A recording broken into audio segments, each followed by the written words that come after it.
Tá começando a análise do quarto episódio de Anéis de Poder, que já começa com o pesadelo da Míriel, onde cai as folhas da árvore branca já predizendo que os Valar estão descontentes com algumas atitudes dos Númenóreanos. E logo depois o mar já começa a encobrir a cidade até atingi-la, acordando do pesadelo. Mas o que a gente percebe aqui é que ela não acorda na cama. Isso mostra que pode não ser o primeiro pesadelo que ela tem, e que provavelmente isso já atormenta há algum tempo. E o motivo disso eu te conto depois da vinheta.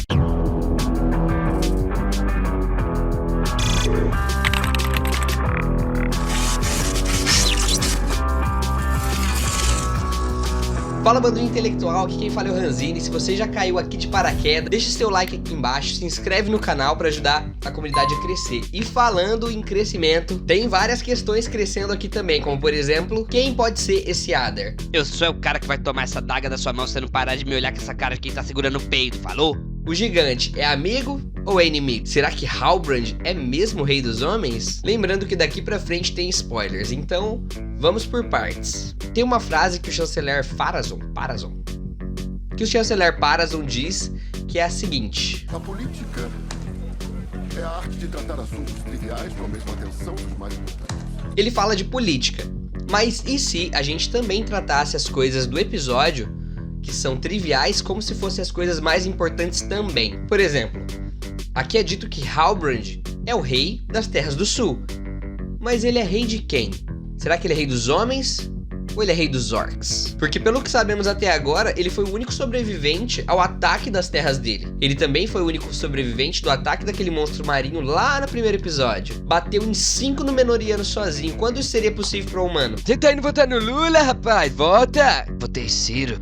Vê se eu tô mentindo. Comunista! Uma teoria que vem surgindo na internet é que ele pode ser o próprio Sauron disfarçado, que aos poucos vai ganhando a confiança de todos. Em outro núcleo, nesse mesmo episódio, Isildur ouve uma voz chamar por ele. Vocês têm alguma ideia de quem pode ser? Isildur, você foi pra água de novo sem lavar suas cuecas sujas, seu quarto tá lá todo desarrumado! O fato é que por conta dessa voz, ele e os companheiros dele são expulsos da guarda da marinha. Pro Isildur isso pode nem ser tão importante assim, mas o que a gente percebe no episódio é que pros companheiros dele, aquilo era a vida deles. Já com os orcs a gente consegue ver mais um pouquinho de quem é Adar. Aqui nós conseguimos ver que ele realmente é um elfo, como a gente falou aqui nesse vídeo que vai ficar aqui no link dos cards. Mas afinal, quem é Adar? Será que ele é Sauron? Será que ele é o pai do Elrond? Bom, eu acho bem improvável que ele seja Sauron, até porque os produtores já disseram que esse personagem, o Adar, ele foi criado somente pra série, então não teria como ele ser Sauron. E ele não poderia ser também o pai do Elrond, porque o pai do Elrond é Eärendil, o marinheiro. Lembra aquela estátua que aparece lá no centro de Númenor? Então, ele foi um marinheiro que cruzou os mares em direção ao oeste, né, pra conseguir a ajuda dos Valar. Então ele foi um herói dos tempos antigos. A ele foi concedido o destino de navegar pelos céus como símbolo de esperança para os oprimidos pelo mal. Eärendil. Já ouviu esse nome? Dou-lhe a luz de Eärendil, um abajur que não usa pilha. É conhecido também como Estrela Vespertina. Você lembra daquele colar que a Arwen carrega no pescoço, que ela dá pro Aragorn? A gente disse que ele era pai do Elrond, mas ele também é pai do Elros. Eärendil era meio elfo, e seus filhos puderam escolher, né? Elrond, ele decidiu ficar como elfo, e Elros decidiu continuar como humano. Aqui ele é mostrado bem velhinho e debilitado, afinal ele abriu mão da imortalidade, né? E foi por isso que a filha dele, a Míriel, tomou o controle de Númenor como rainha regente. Como ele apoiava muitos elfos, alguns moradores começaram a discordar disso, ela teve que assumir o controle como quem discordasse dos elfos e continuar ali com as aparências, né? Agora, voltando a falar de Adar, em alguns momentos ele parece amar os orcs, e os orcs também amar ele de volta, como se isso fosse possível, né? Mas essa sensação desse sentimento muda assim que ele enfia uma adaga num orc. A princípio parece ser por misericórdia, mas dá pra sentir uma raiva quando ele faz isso. Acredito que ele esteja se preparando pra se tornar um orc. Tolkien escreveu sobre a origem dos orcs várias vezes, cada uma diferente da outra, mas a mais aceita é de que os orcs são elfos que passaram pro lado do mal. Aqui tem até uma cena que eles tiram uma casca de árvore do peito do orc, simbolizando que ele realmente já foi um elfo. Então Adar ele pode estar se preparando para se tornar um orc. E aqui ele tem uma conversa bem sucinta com Arondir, quando ele diz que veio de Beleriand, que antigamente era um país que se estendia a oeste da Terra-média, mas que foi destruído na Primeira Era. Lembra a cidade de Lindon?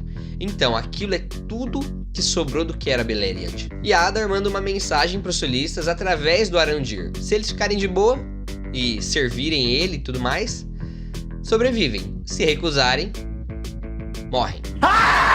Já em Khazad-dûm nós temos a revelação do minério que foi encontrado pelos anãos, que é Mithril, mas que não foi revelado pro Elrond tão fácil assim. Ele precisou ficar rodeando a Disa, o Durin, e mesmo assim eles não disseram, não foi tão fácil. Ele teve que descobrir sozinho. Tem uma galera falando de uma cena que o Elrond entra na caverna dos anãos, né, lá nas minas, tem uma parede onde tem uma porta escondida e ele vai lá, bate na parede e tal, e a porta se abre pra ele. Mas que parece não fazer muito sentido, né? Porque se ele ficou mais de 20 anos sem visitar um amigo e as minas de Mithril estão sendo escavadas agora, como é que ele sabia a senha? É verdade. Eu te explico.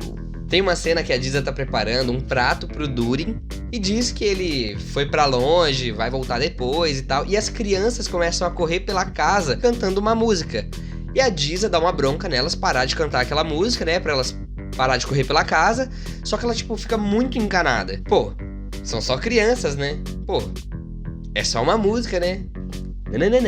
Elrond sentiu a estranheza da bronca e viu que aquela música era importante demais pra ficar saindo correndo pela casa cantando daquele jeito. É claro que a série não vai falar isso pra nós, né? Ou será que vai? A política é a arte de tratar assuntos triviais com a mesma atenção dos mais importantes. A Galadriel descobre que o rei tá debilitado, conversa com a Miriel e ela mostra pra Galadriel uma visão da Palantir. Vejo o passado e o futuro no estrume. Olha que merda! Você já viu uma dessas antes, né?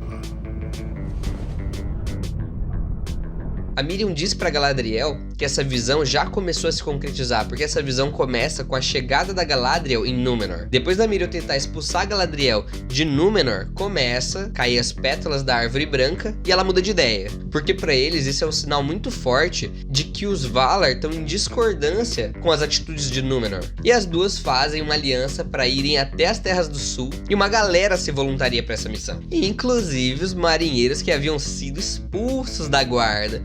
Eu quero servir. Quero servir. Quero servir. Eu quero servir!